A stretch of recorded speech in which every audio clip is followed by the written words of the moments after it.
Hi everybody, I hope this video finds you well. In today's video, we're going to be starting into section 7.8 from your textbook, which is the last section from chapter 7 that we'll be covering. In this section, we're going to sort of introduce a new type of integral that we're going to be interested in studying. It's sort of an extension of the definite integral that we've done a lot of work with, and it's called an improper integral. In this section, we're going to discuss two different types of improper integrals. In this first video, eventually we'll give a definition for what is called the type 1 improper integral. And then in the next video, we'll actually talk about the type 2 improper integral.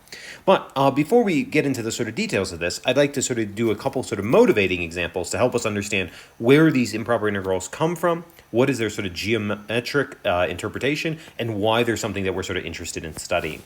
These two motivating examples are also really important because after Chapter 7, we're going to be transitioning and moving into Chapter 11, where we're going to begin our investigation of sequences and series. And especially in our discussion of series, we're going to be doing a lot of stuff about accumulating an infinite amount of infinitesimally small pieces. And we're going to be studying what happens when you do that. What happens when you accumulate an infinite amount of infinitesimally small things. Well, it turns out that at least geometrically, improper integrals sort of are the same idea as that. So in some ways, not only is this a culmination of what you guys have been doing with definite integration, but it also bridges into what we're going to be doing next with sequences and series. So let's take a look at these sort of motivating examples and then get into some definitions and some more serious examples. So let's consider the area under the curve y equals 1 over x squared. So standard area under a curve and above the x-axis. But our interval is going to be for x greater than or equal to 1. So in other words, our interval is going to extend infinitely. And we're going to ask ourselves, is this area finite or infinite? And if it's finite, what is its value? So let's start by just drawing this out and seeing what we're even asking about here. So we can draw ourselves a sort of coordinate axes. There we go. And we can draw y equals 1 over x squared. I guess we can give ourselves some values. There's 1, 2, 3, 4. And of course, since this is going to get pretty small pretty quickly, like it's going to go like 1, and then when x is 2, it'll be a quarter, and then when x is 3, it'll be 1/9. Maybe I'll label this axis as, maybe we'll say that that is 1/2, that is 1, just to give ourselves a little bit of detail. So we're interested for x greater than or equal to 1. So when x is 1, we know y is going to be 1. When x is 2, we're going to be at a quarter. And then when x is 3, we're going to be at 1/9, and then so on. So this curve sort of looks something like that. And then the terminology we would have here is that this has a horizontal asymptote at y equals 0, because as x gets larger and larger, this curve is going to sink and get closer and closer to 0, though it's never going to touch because 1 divided by any actual number is always just slightly above 0. Okay, now we're considering the area under this curve, so we're sort of going from x equal to 1, so right here, and then we're shading in the area here. And as you can see, this area definitely extends infinitely to the right. So you might say, well, doesn't that automatically mean that it's an infinite area, right? If it extends infinitely to the right, then its width is infinitely long, so it must have infinite area. Well, that's not quite, that doesn't quite make sense though, because if we look at this, this curve is sort of plunging down to that x-axis, its horizontal asymptote, very, very quickly. So you can see that while this is incredibly, long, it's infinitely long, it's also getting infinitesimally thin.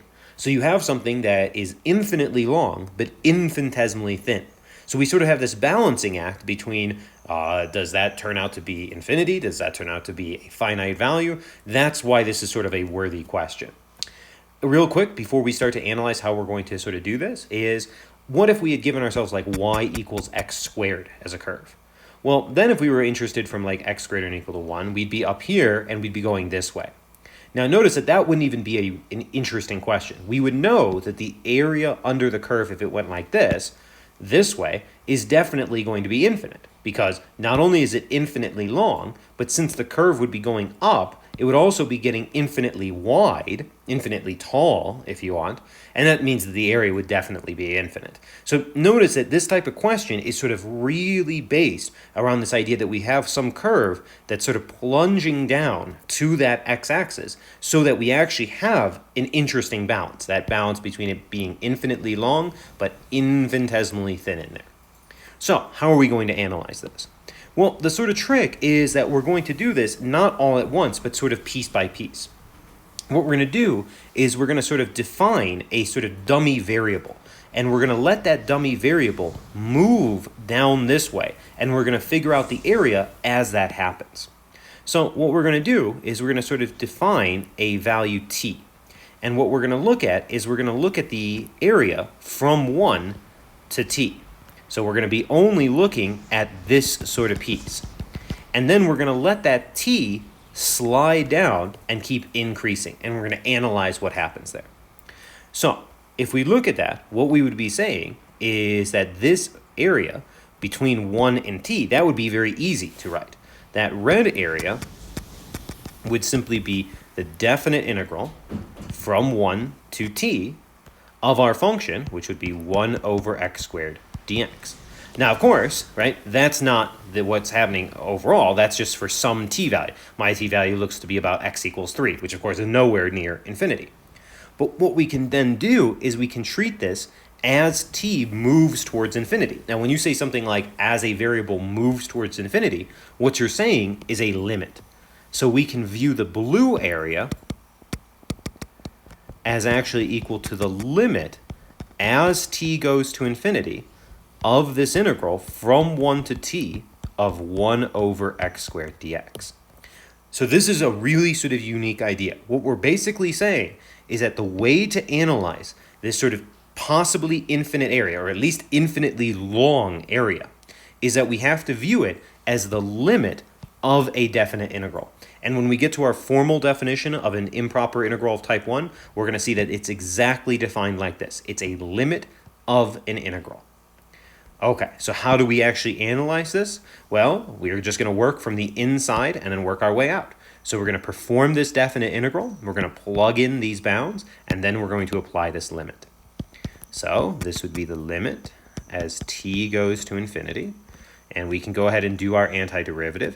This, of course, is just x to the minus 2. So when we do our antiderivative, we're going to get x to the minus 1, 1 over minus 1. So that sounds like we're going to have minus 1 over x evaluated from 1 to t.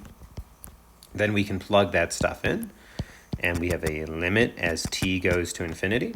So we have minus 1 over t minus 1 over 1. And that looks like we now have the limit as t goes to infinity of minus 1 over t plus 1. So at this point, we've taken care of this definite integral, and we figured out that it's this expression. Now, as t goes to infinity, obviously this limit only applies to this component here. And if t is going to infinity, we're going to get minus 1 divided by infinity, which is going to go to 0. So this is going to be equal to 0 plus 1, which is equal to 1. So what does this tell us? Well, this tells us that the blue area, the area under this curve for x greater than or equal to 1, even though it's infinitely long, the area is actually finite. And the area under that curve approaches 1. So the farther and farther we go out, that the area under this curve gets closer and closer to 1.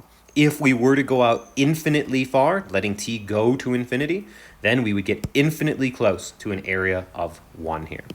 So notice that we did find that this was a finite area. So this is sort of crazy because what we just did is we looked at a geometric region that's infinitely long, but because it got so thin so quickly, the area under this curve is actually finite. Okay, so this gives us our first sort of motivating example of how we're going to be approaching these sort of infinite bounded definite integrals. We're going to view that sort of infinite bounded integral as a definite integral that goes from the starting spot to this parameter or free variable or dummy variable, depending on how you like to talk about it. And then we're going to take that definite integral and apply the limit as that dummy variable or as that parameter slides out to infinity. So every improper integral is going to be thought about as the limit of a definite integral. Okay, let's go ahead and take a look at a second motivating example before we go ahead and give our formal definition. So let's consider, again, the area under the curve. Now we're going to look at y equals 1 over x, and above the x-axis, again, for x greater than or equal to 1, same thing, area finite or infinite. So let's start with the same sort of approach here. Draw ourselves a sort of curve. Once again, I'll just label some basic values, 1, 2, 3, and 4. And again, just because we know that this is going to get pretty small pretty quickly, let's call that 1/2 and 1. So since it's 1 over x, it starts at 1, and then at 2, it'll be at 1/2, and then at 3, it'll be at 1/3, and at 4, it'll be at 1/4, and so on. And so this curve here is going to look something like that. And then, of course, it's going to come down, and it will also have that horizontal asymptote at y equals 0. We are, again, going to be interested in the area that is under this curve as we extend infinitely out to the right. Once again, this is an interesting question because while this thing is infinitely long, it is getting thinner and thinner, and eventually the height of this little section is approaching 0 because this curve is getting as close as you possibly want to the horizontal asymptote. Okay, so we can do our same sort of trick. Let's sort of imagine that we're at some moment, so we're going to call that t, and we're just going to look at the area from 1 to t. So that red area, of course, is just the definite integral from 1 to whatever that t value is of 1 over x dx. And then we can think about that blue area. Using that same trick, we can let that t move this way, and we can apply that limit. So the blue area is actually the limit as t goes to infinity of that integral from 1 to t, 1 over x dx. Now, again, we can work from the inside out. We can apply and do that antiderivative. So we get the limit as t goes to infinity. We get ln absolute value x evaluated from 1 to t. We can plug that stuff in, and we get the limit as t goes to infinity. Ln absolute value t minus ln absolute value 1. And of course, we can simplify. We know ln of 1 is just 0. And of course, we know t is going to positive infinity, so we don't really need those absolute value bars. So we now just have the limit to think about as t approaches infinity of ln of t. Well, what happens here? Well, as t goes to infinity, ln of t, remember ln of t, the curve sort of looks like this. Well, ln of t increases slowly, but it does increase, meaning that this just gets larger and larger. So this would tend towards positive infinity. As t gets larger and larger, ln of t gets larger and larger. So this would mean we actually would have infinite area this time. So this shows you guys that there is a big difference, and this is a question that we actually have to study, because our first example, we got finite area, but in the second one, we got infinite area, even though both of them were collapsing to that horizontal asymptote. So what made this have an infinite area as opposed to the previous one? Well, it's all about the rate at which it collapses to that horizontal asymptote. If you think about our first example, y equals 1 over x squared, that collapses very quickly. 1 over x squared gets very small very fast. If we were just talking about integer values, it's going at x equals 1, it's at 1, at x equals 2, it's a quarter, at x equals 3, it's a ninth, so on and so forth. It collapses very quickly. Here, while this does approach its horizontal asymptote, the speed at which it does that, it's much slower. It's going at x equals 1, it's 1, at x equals 2, it's a half, at x equals 3, it's a third. So this, even though it's approaching that horizontal asymptote, it goes much more slowly, and that causes this area to actually be infinite. So this tells you that while we're studying this, from a computational perspective of definite integrals and limits, we're also studying something sort of intrinsic about these functions in terms of the speed at which they sort of approach their horizontal asymptote at the x-axis. Okay, so let's give a formal definition of what we've been doing here so that we don't have to, every time we want to do this, write out this sort of step and then write this. We can actually just say that any definite integral that involves an infinity can be rewritten as a limit of a definite integral. So let's go ahead and do that. So A type 1 improper integral, like we said, we're going to discuss type 2 improper integrals in the next video, but a type 1 improper integral is a definite integral whose bounds of integration involve infinity. So if you ever see a definite integral that involves a bound of integration with infinity, so you're going to positive infinity as your upper bound, you have negative infinity as your lower bound, whatever, that means it's a type 1 improper integral. In general, we rewrite these integrals as a limit of a definite integral. So every time you work on a type 1 improper integral, you're going to write it as a limit of a definite integral. And we often use what is referenced as a dummy variable or parameter. So here's the sort of three cases you might run into. You could have infinity as your upper bound. You would rewrite the integral from a to infinity of f of x dx as the limit. Again, t is just my choice of parameter. You could use any letter you like, but the limit is t goes to infinity of the integral from a to t of f of x dx. So you still start at a, you go to this parameter t, and you let that parameter approach infinity. The second situation you could run into is that the lower bound could be negative infinity. So instead of extending infinitely to the right, you're interested in extending infinitely to the left. In this case, you would replace the lower bound, that negative infinity, with your parameter t, and you'd let t go to negative infinity. So same idea, it's just approaching negative infinity. And then perhaps the most sort of complicated case is what you would do if you had a double infinity. So you're extending infinitely to the left and infinitely to the right. Well, what we do is we define that in terms of these pieces. So we choose somewhere between negative infinity and infinity. So you can choose any number you like. We call that c. A lot of times we're just going to choose 0 because 0 is a nice, easy value, but you could choose anything. And what you're going to do is you're going to split it as you have one parameter that goes from negative infinity to that cutoff point, c. And then you're going to do a second improper integral from that cutoff point to positive infinity.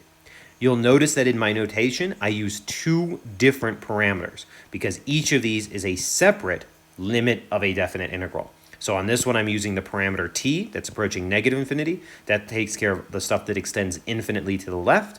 And on the right here, I'm letting r go to infinity, and that handles everything that extends infinitely to the right. Since these things are all based on limits, we use the terminology that you learned about limits, about convergence and divergence.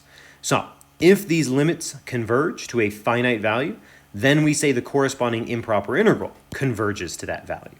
When you find that an improper integral converges, meaning that the limit exists and equals a finite value, that means geometrically that there is finite area under the curve on the interval we are studying. That's exactly what happened in our first motivating example, right? We found that the limit did exist and it existed as a finite value. So that meant that the area of the geometric region we were studying, even though it was infinitely long, was a finite area.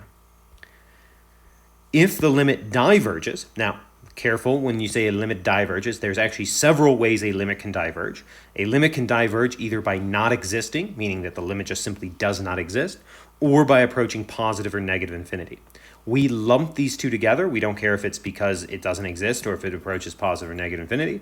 Then we say the corresponding improper integral diverges. The thing to just be very careful here, and this is something we'll encounter a lot, is that when you hear that phrase diverge, that can mean two very different things. That can mean approaching positive or negative infinity, so growing infinitely large or infinitely small. But it can also mean that the limit simply does not exist, meaning something that maybe exhibits oscillatory behavior, right? Something like a trigonometric function, the limit as x goes to infinity of a trigonometric function, while that sine or cosine just keeps oscillating, there is no limit.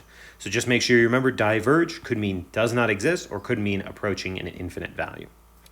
Finally, as a quick note in this third situation right here, so this note sort of applies right here. When you do this, if you do need to ever split into two separate improper integrals, which is what you need to do if both bounds are infinite, then you analyze these separately. And if either one diverges, then the overall improper integral automatically diverges. So as soon as one piece diverges, we consider the overall thing to diverge, regardless of the behavior of the other piece. So if you're ever doing something like this and you split it into two pieces and you start to analyze, say, this piece, if you can show that this piece diverges, you're done. The overall thing diverges.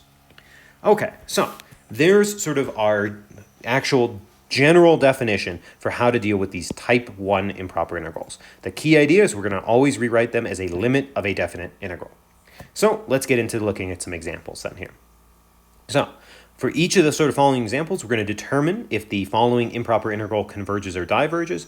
If it does converge, we want to give the value it converges to.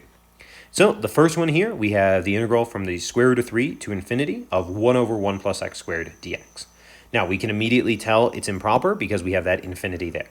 So the first thing we're going to do is we're going to rewrite this as a limit using some variable or parameter, t, going to infinity of the definite integral from the square root of 3 to t of 1 over 1 plus x squared dx.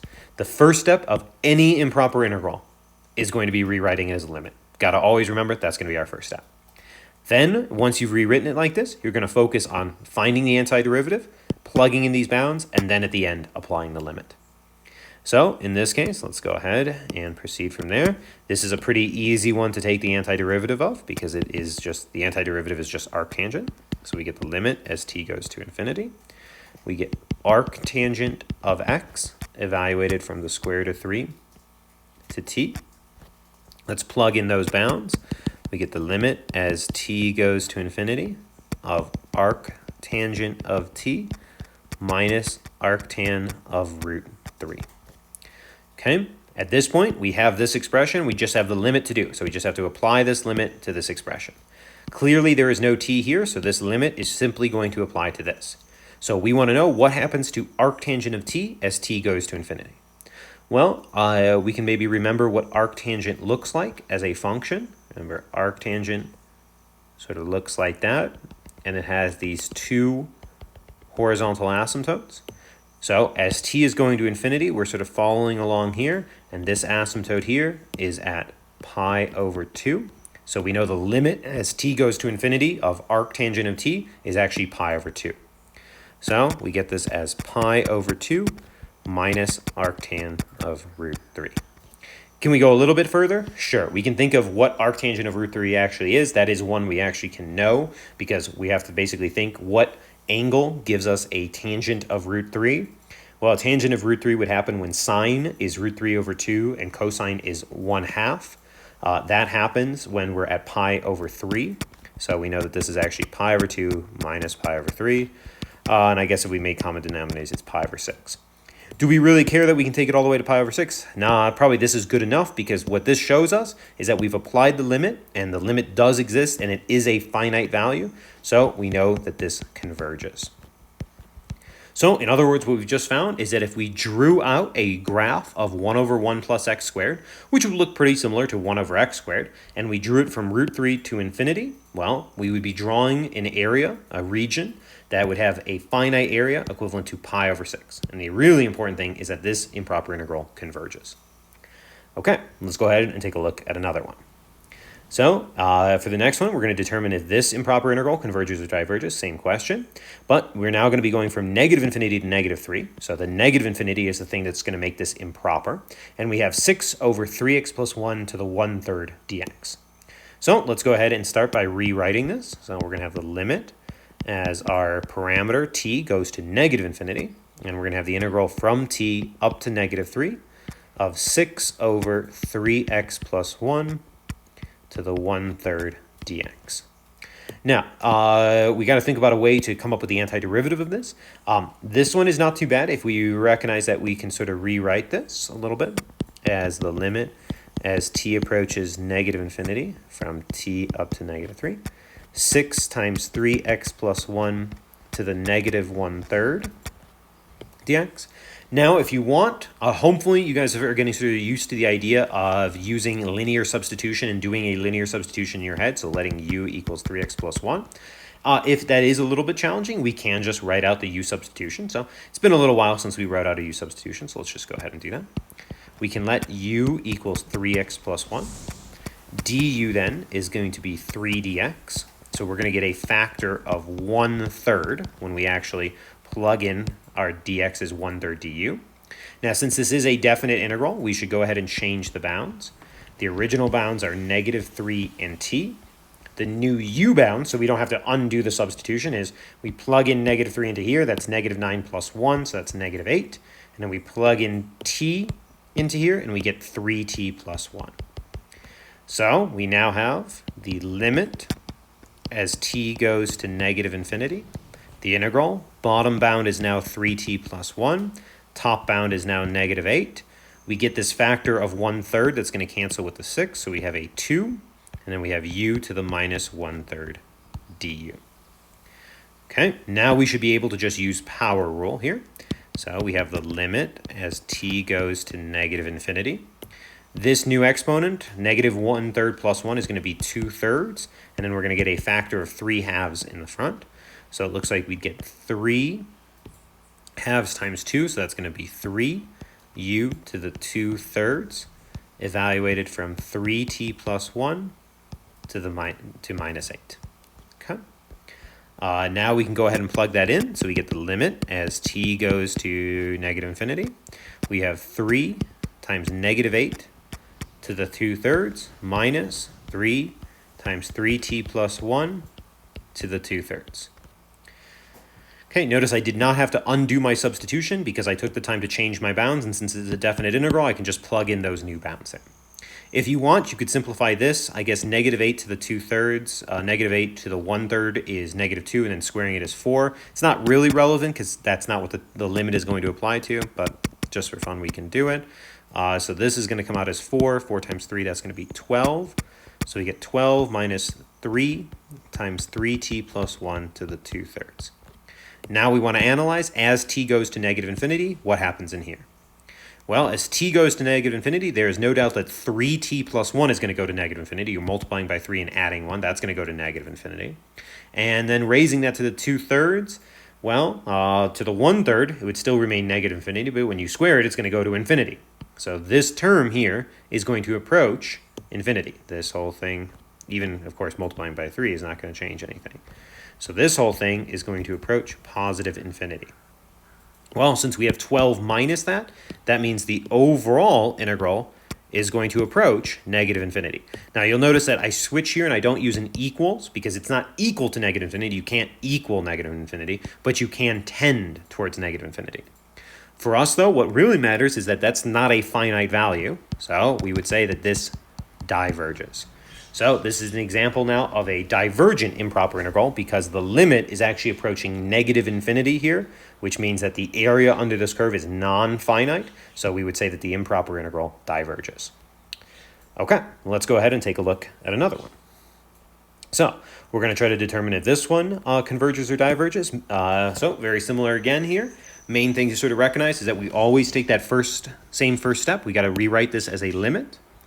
So we've got the limit as t goes to infinity, and we have the integral from 1 to t, ln x over x cubed dx. Always go ahead and do this, then start to think about how are you going to perform this antiderivative. Well, this is a sort of trickier one. All the other ones have been pretty direct. It might help to recognize, though, that we can rewrite this a little bit. We can get that x to the third out of the denominator, and we can view this as x to the minus 3 ln x dx. Now we might be able to recognize that this is actually a product of x to the minus 3 and ln x. So we could try something like integration by parts. We'll have to choose a u and a dv. Remember, whatever we choose for u, we differentiate. Whatever we choose for dv, we integrate. We're okay integrating x to the minus 3. We're not so keen on integrating ln x. We technically did derive a result for the integral of ln x, but it's not very easy. So it might be easier to put the ln x over here and the x to the minus 3 dx over here. Then du is going to be 1 over x dx. And v, well, we're going to add 1 to that exponent, so we'll have x to the minus 2, and we'll have minus 1/2 in front, the reciprocal of that new exponent. So, carrying down the limit, we have the limit as t goes to infinity. We have our uv, so I guess we would have parentheses minus 1/2 x to the minus 2 ln x. So that's u times v.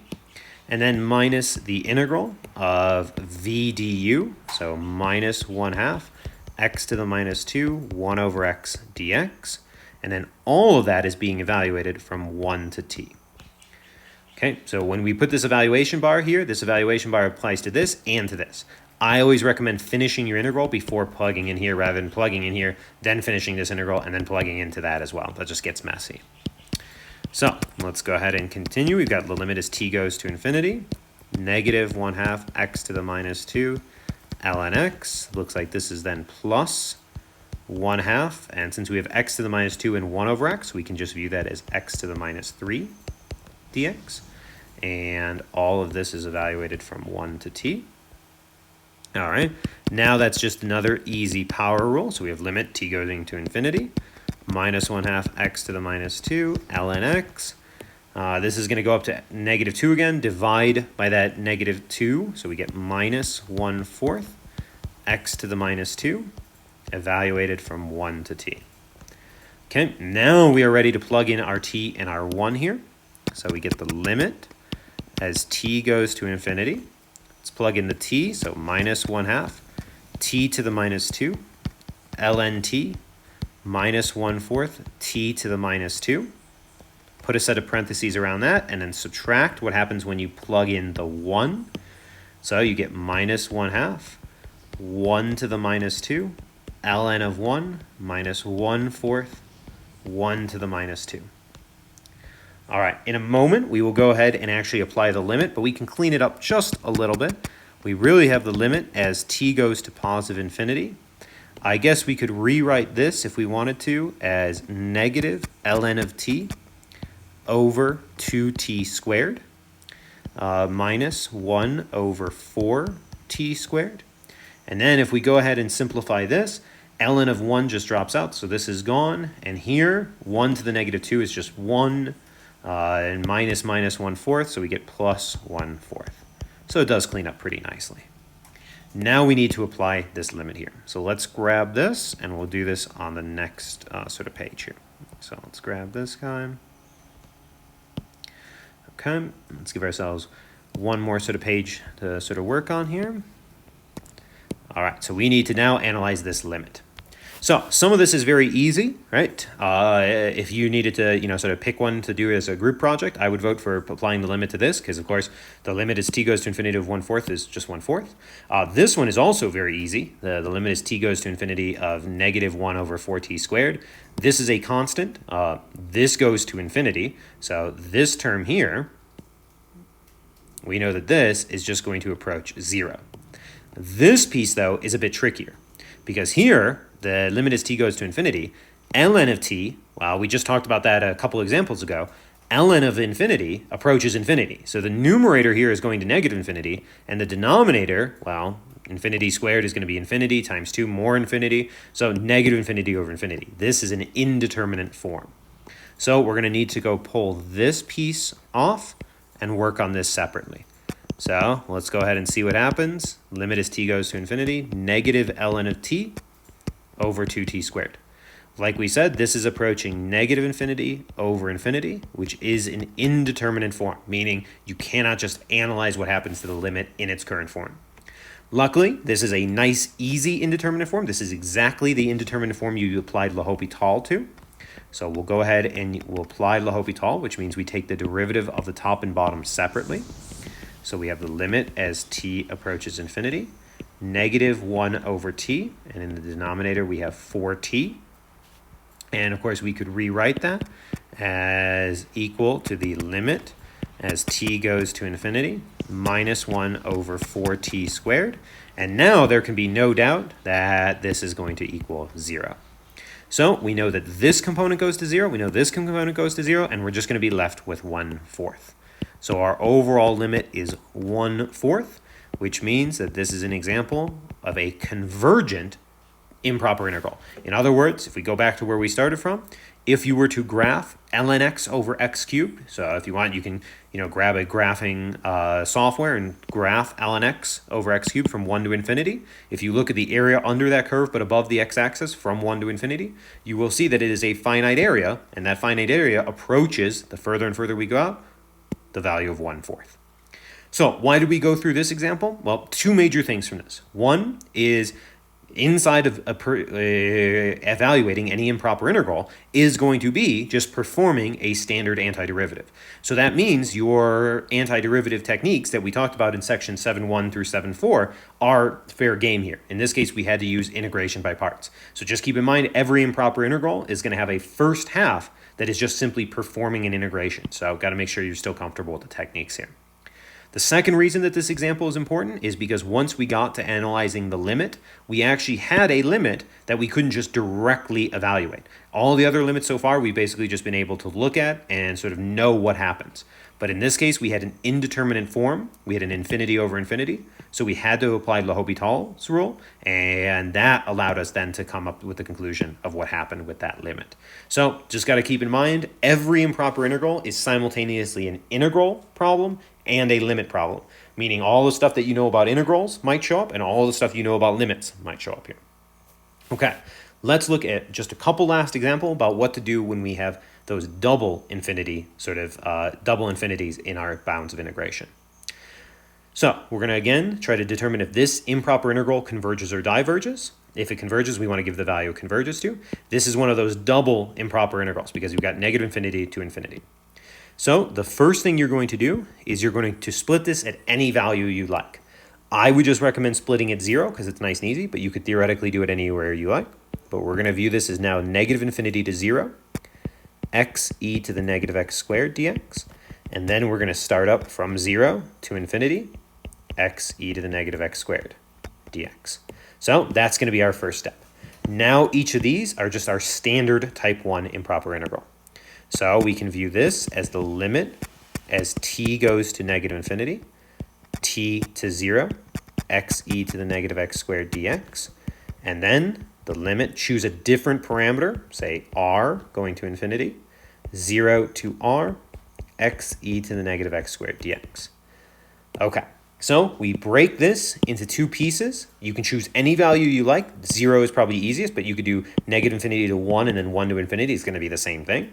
Then take each of those pieces and write them as their own limit of a definite integral. You should have two different parameters though, because we have one piece that's rushing out to negative infinity and one piece that's rushing out to positive infinity.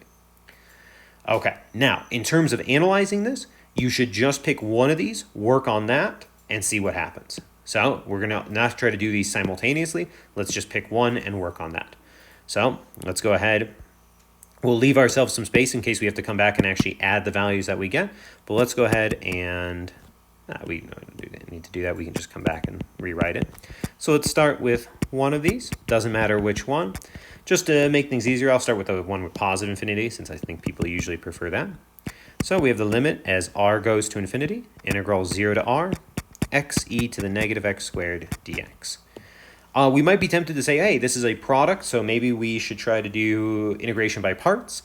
But you should also be noticing that you've got a negative x squared plugged into an exponential, so there's a composition here. We got to take care of that first, so let's try a u substitution.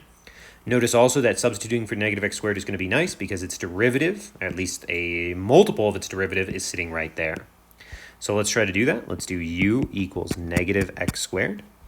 Du is going to be negative 2x dx. We only have x dx, so we're going to get a factor of negative 1/2 du is x dx. Let's go ahead and also change the bounds. The x bounds were r and o. The new u bounds are going to be negative r squared and 0, just by plugging these into there. So we now have the limit as r goes to infinity, the integral from 0 to negative r squared. We get that negative 1/2 factor. Otherwise, that x dx is eaten up as the du, right? So we get that negative 1/2 in our du. And then we get e to the u du. So that negative 1/2 du, that's that x dx that we had there. And that e to the negative x squared, that just became e to the u. Notice this is very nice and easy now. This is we know the integral of e to the u is just e to the u. So we get the limit as r goes to infinity, negative 1/2 e to the u, evaluated from 0 to negative r squared, which means we get the limit as r approaches infinity, negative 1/2 e to the negative r squared, minus negative 1/2 e to the 0, which I guess we could say is the limit as r approaches infinity, negative 1/2 e to the negative r squared, and then I guess this looks like plus 1/2. So we get plus 1/2 there. Okay, now we need to actually apply this limit. Pretty easy to do that. R going to infinity, r squared going to go to infinity. We get e to the negative infinity, Well, e to the negative infinity, if you remember what e to the x looks like, goes that way, goes that way. If we're going to negative infinity, this is going to approach 0. So this is going to equal 1/2. So does this mean that the overall improper integral converges? Well, definitely not to 1/2, and it actually doesn't even mean that the overall thing converges. It just means that this piece over here converges.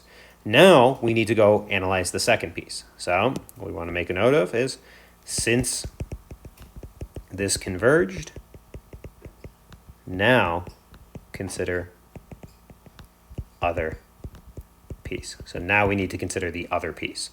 So let's go ahead and do that on the next page here. So the other piece that we wanted to consider was this one. So let's go ahead and grab that. Okay. Okay, there we go. Now, to do this, obviously it's the same integrand, so we can use the exact same approach. We can basically just reuse what we got here as long as we're careful about changing the bounds. I'm just going to redo it, but keep in mind, if you were doing this yourself, you can basically reuse everything you did here because it's the same integrand. It's just got different bounds of integration. So we'll go ahead and do u equals negative x squared. The du is going to be that negative 2x dx, which means we're still going to get that negative 1/2 du to be x dx. Our original x bounds were 0 and t, so our new u bounds are going to be 0 and negative t squared. So we're going to get the limit as t goes to negative infinity. Integral from negative t squared to 0, negative 1/2 e to the u du, same thing. Apply that limit, okay, or apply that antiderivative. So we get minus 1/2 e to the u, evaluated from negative t squared to 0. So there we go. Then we can plug in those bounds. So limit t goes to negative infinity.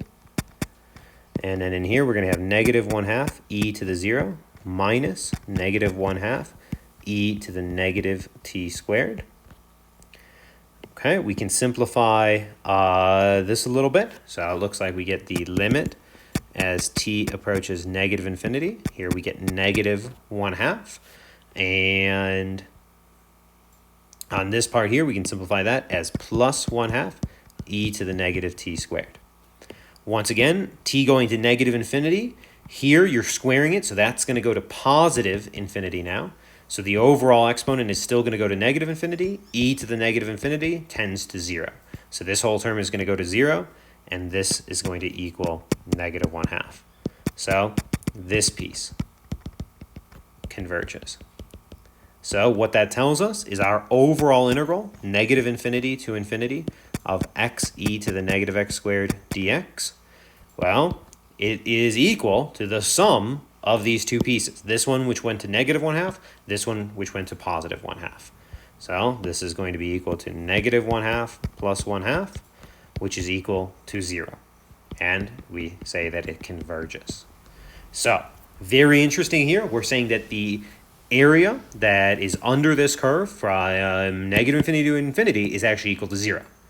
If you think about what this actually looks like, it maybe seems strange that we got 0, but if you actually draw out this curve or you use a graphing software, what this curve sort of looks like is it goes up a little bit and then has your sort of horizontal asymptote. And here it goes down a little bit and then has your horizontal asymptote. And what we're basically discovering is that the area here and the area here, well, this one is finite, it's 1/2, and this one is under the x-axis and it's finite, it's negative 1/2. So when we put them together, not only is it legal to add them because they're both finite values, but they actually directly match because it's symmetric, and that's why the overall area from here all the way out to there is equal to 0. So this is sort of an interesting one, but the big computational takeaway is that if you need to split your integral, both pieces need to converge for the overall integral to converge. If either one of these, either this one here had diverged or this one here had diverged, then we would automatically say the overall thing diverges. All right. Where I got one last example, since this negative infinity to infinity situation is often the most complicated. So let's take a look at one more of those. So we're going to determine if the following improper integral converges or diverges. If it does converge, we want to give the value. So we're going to do negative infinity to infinity of cosine x dx. So same idea. First step, split it somewhere. I'm just going to choose 0. So cosine x dx. And then plus the integral from 0 to infinity, cosine x dx. Then rewrite each of these with their own parameter. So limit t goes to negative infinity, integral t to 0, cosine x dx, plus the limit r going to infinity, integral 0 to r, cosine x dx. So we've got those two pieces there. Now choose one of them to analyze. Last time I chose this one to go first. I don't know, this time let's do this one. So choose one piece to analyze. So let's look at this limit as t goes to negative infinity, integral t to 0, cosine x dx. Well, very easy to do that. Antiderivative. Looks like we should get sine x evaluated from t to 0, which looks like we should get the limit t goes to negative infinity, sine of 0 minus sine of t. And since we know sine of 0 is 0, we get the limit as t goes to negative infinity of negative sine t. So what happens to sine of t as t goes to negative infinity? Well, sine of t, we know what that looks like. That's this sort of wave type function. Something like that. That's your sine of x curve. A little ugly, but that's okay. So as t goes to negative infinity, we're going out this way. And notice that we keep oscillating between all the values between negative 1 and 1. So this limit here does not exist, right? Sine of t, we would say oscillates between minus 1 and 1. Sometimes it goes as low as minus 1 down here. Sometimes it goes as high as 1 here. But it doesn't head towards any particular value. So this limit does not exist. When the limit does not exist, that means that the improper integral diverges. So this piece diverges. Now, does that mean that we need to go analyze this one and see what happens? No, because as soon as one piece diverges, the overall integral diverges. So overall improper integral also diverges. So in this case, it's much easier because as soon as we saw that one piece diverged, that meant the overall integral diverged. Now, the reason I wanted to do this example for you guys, not only is just to see another one of splitting and analyzing each piece separately, in this case, we only had to analyze one piece, but also because this is a reminder that if the limit does not exist, in all the other ones, it either came out as a number or infinity or negative infinity, but if the limit does not exist, that is another way that your limit and your improper integral can diverge. So just be aware that there are some functions out there that as t goes to infinity or negative infinity, they don't head anywhere. They just keep oscillating, shifting between a bunch of different numbers. Their limit does not exist. That is another way that you can get a divergent improper integral.